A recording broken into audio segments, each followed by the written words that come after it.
Welcome back to the podcast, everyone. Today we're discussing barriers in sport and how different groups in society can feel more included and welcomed in physical activity. We'll be talking about women, older adults, people with disabilities, ethnic minority groups, and the LGBTQ community, using examples from Tenerife and beyond. So, first of all, Alfie, why do you think inclusion in sport is such an important topic today? I think inclusion in sport is important because sport should be for everyone. You grew up. I presume you grew up playing sport. Yeah, I did. Yeah. Lots of people when they're playing for sport, feel judged and excluded. Let's say for members of the LGBTQ plus community, gyms, sports clubs can sometimes feel intimidating, especially if they've experienced discrimination before, past experiences. You mentioned creating LGBTQ plus specific sports clubs. Why do you think that could help? So, some people may not feel comfortable in public gyms because they fear being judged, stuff like that. So, having LGBTQ focused clubs or gyms gives them a safe environment where they can work out, socialize, feel accepted. In Tenerife, there's a gay only gym called X Strength Gym, but it's one of the only facilities like that on the island. More spaces like that could really help participation. And what other things could improve inclusion for LGBTQ plus people in sport? I feel like education's a big one. Schools should have more talks about respect and equality in sport so people understand that everyone deserves the same treatment regardless of sexuality, beliefs, or even skill level. Role models are also very important. Athletes like Tom Daly openly speak about being gay, shows young people that sport is open to everyone. How does sport help LGBTQ plus individuals personally? I feel like it'd help their confidence, their mental health, and also their social connection with people. Inclusive sport groups reduce isolation that they may feel as they're in a minority group. This also allows people to express themselves freely while staying active. Now, moving on to people with disabilities, what are some of the biggest barriers they face in sport? I'd say accessibility. That's probably the main barrier that I could think of. Sport centres need things like ramps, chairlifts, accessible changing rooms, specialist equipment. A lot of adaptive equipment like racing wheelchairs or sports wheelchairs is very expensive, so many people simply can't afford it. And can you speak to us about some projects helping you with this? Um, yeah, there's a program called Adaptive Sports Ohio where people borrow specialist sports equipment instead of buying it, and they provide things like bicycles, basketball wheelchairs, making sports more accessible to people that can't afford it. What about Tenerife specifically? In Tenerife, there's some inclusive programs, not so much equipment, but there's swimming, athletics in Costa Adeje, and there's also a club called CD Tenerife Eddy, which competes in La Liga Genuine, and it's a team that supports people with disabilities by promoting confidence, teamwork, and inclusion. And can you tell us why are role models important for disabled athletes? I'd say role models are important for everyone, but it's because representation matters. When people see other people with disabilities succeeding in sport, it helps them believe they can do it too. So reducing feelings of like isolation and gives people confidence to participate. Um, Now let's move on to older adults. Older adults can face different challenges in sport. What are the main barriers for them? A lot of barriers linked to aging, things like reduced mobility, joint pain, and also fear of injury. Low confidence can also stop adults from participating in sport, and isolation's a major issue, especially if people like live alone or have lost loved ones. So, can you tell us how does sport help older adults? It'll help them both physically and mentally. Activities like walking football, swimming, yoga, walking groups, they all improve mobility, heart health, while also helping people socialize and make friends. You mentioned walking football earlier.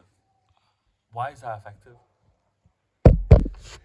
Walking football is like a low intensity, minimal contact, so it's less intimidating for maybe people that aren't used to the sport, or maybe people that have, like I said, reduced mobility. The Football Association has promoted walking football in England, and it's become very successful because it allows older adults to stay active in like a relaxed environment.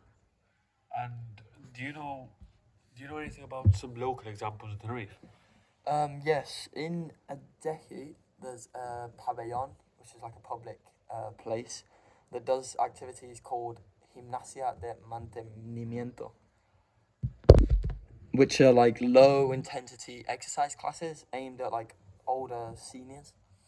The kind of programs that help older adults stay active while building social connections. Let's move on to women in sport. Women can also face barriers in sport. So, could you tell us some of the biggest challenges for them?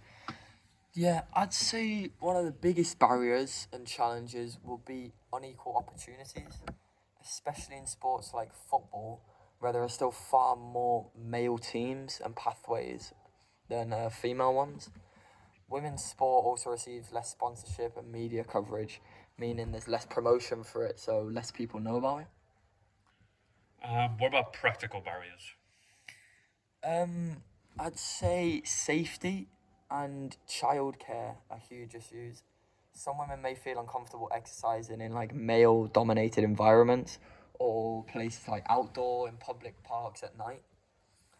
Single mothers also may struggle because they don't have childcare while exercising, so they won't be able to leave the house if the child's unattended. And what solutions could sports centres introduce? Sports centres could offer affordable childcare services and flexible payment options. For example, David Lloyd's gym offers a creche service where parents can work out while staff supervise their children. And how does sport benefit women overall? Sport benefits everyone, but women see physical health, confidence, stress levels, and mental well-being being a big improvement. In Tenerife, the warm climate encourages outdoor exercise like beach runs, hiking, yoga, swimming, which also creates social opportunities and stronger communities. Now let's talk about ethnic minority groups. What barriers can they face in sport? Um, Ethnic minority groups are prone to face barriers such as racism, financial struggles, or lack of representation.